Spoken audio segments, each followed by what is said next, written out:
नमस्कार, मैं डॉक्टर पूजा हूँ और आज वर्ल्ड स्ट्रोक डे के मौके पर हम कुछ बात करेंगे स्ट्रोक से रिलेटेड। तो स्टार्ट करते हैं। स्ट्रोक को हम आम भाषा में ब्रेन अटैक या पैरालिटिक अटैक या लकवा भी बोलते हैं। So what is stroke? Stroke होता क्या है? Stroke is basically a sudden vascular event of the brain. ये एक ऐसी कंडीशन है ब्रेन की जहाँ पर ब्रेन की जो ब्लड सप्लाई है वो अचानक ही डिस्टर्ब हो जाती है या उसमें दिक्कत आ जाती है। और ये जो डिस्ट्रप्शन है ये दो तरीके से हो सकता है। नंबर 1, अगर जो ब्लड की सप्लाई है उसमें अचानक रुकावट आ जाए या ब्लॉक हो जाए, जिसको हम बोलते हैं इस्केमिक स्ट्रोक, या फिर दूसरा जिसमें ये जो ब्लड सप्लाई होती है ये रप्चर कर जाए, जिसको हम हेमरेजिक स्ट्रोक बोलते हैं। अब आते हैं कि स्ट्रोक में सिम्टम्स होते क्यों हैं और स्ट्रोक के सिम्टम्स होते क्या हैं। तो बेसिकली जैसे हर एक ऑर्गन को ब्लड सप्लाई की बहुत ज़्यादा ज़रूरत होती है, same goes for the brain. Brain के हर एक पार्ट को ब्लड सप्लाई की बहुत ज़्यादा ज़रूरत है for the oxygen and for the nutrient supply. तो जैसे ही अचानक ये जो ब्लड सप्लाई है इसमें डिसरप्शन हो जाता है तो जो ब्रेन का नॉर्मल फंक्शन है वो हो नहीं पाता और पेशेंट को स्ट्रोक के सिम्टम्स आने स्टार्ट हो जाते हैं। तो अब आते हैं कि पेशेंट्स को स्ट्रोक में सिम्टम्स होते क्या हैं। तो जैसे कि ब्रेन के हर एक पार्ट अलग अलग फंक्शन को कंट्रोल करता है, तो डिपेंड करता है कि किस particular part of the brain की जो ब्लड सप्लाई है वो डिसरप्ट हुई है, उसके अकॉर्डिंग जो सिम्टम्स हैं वो वेरी करते हैं।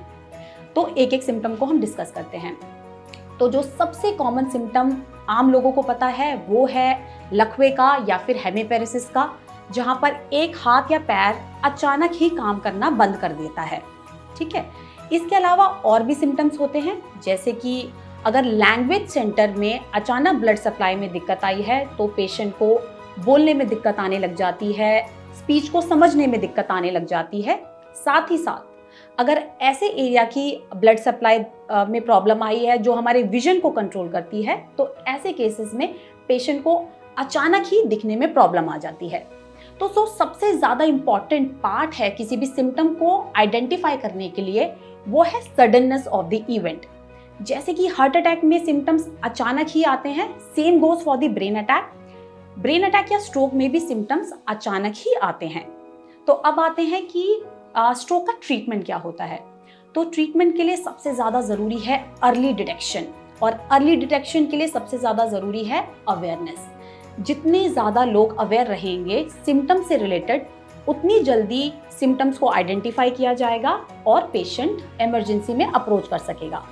तो जैसे ही किसी भी पेशेंट को सडनली कोई भी न्यूरोलॉजिकल डेफिसिट के सिम्टम्स आते हैं, उनको तुरंत इमरजेंसी में पहुंचना चाहिए। जैसे ही पेशेंट हमारे पास इमरजेंसी में आता है, हम पेशेंट का तुरंत सीटी या फिर एमआरआई कराते हैं।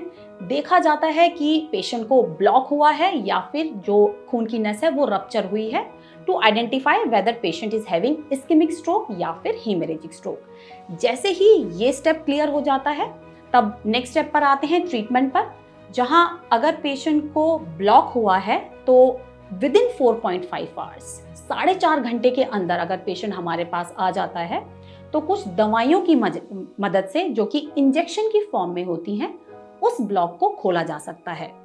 साथ ही साथ अगर जो ब्लॉक है वो एक खून की बड़ी नसों में अगर हुआ है तो कुछ सर्जिकल प्रोसीजर होते हैं जिनको हम मैकेनिकल थ्रोम्बेक्टमी बोलते हैं, उनके द्वारा भी उस क्लॉट को वहां से रिमूव किया जाता है।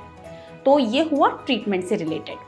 तो एट द एंड मैं यही बोलना चाहूँगी कि अगर किसी को भी न्यूरोलॉजिकल सिम्टम्स आ रहे हैं सडनली, तो तुरंत उनको एक इमरजेंसी में अप्रोच करना चाहिए, क्योंकि जो टाइम विंडो है 4.5 आवर्स की वो बहुत ही ज़्यादा इम्पॉर्टेंट है, क्योंकि 4.5 घंटे के अंदर ही उस ब्लॉक को खोला जा सकता है। सो इन सिम्टम्स के बारे में आप सब लोग अवेयर रहें। So just be aware and spread the awareness. Thank you.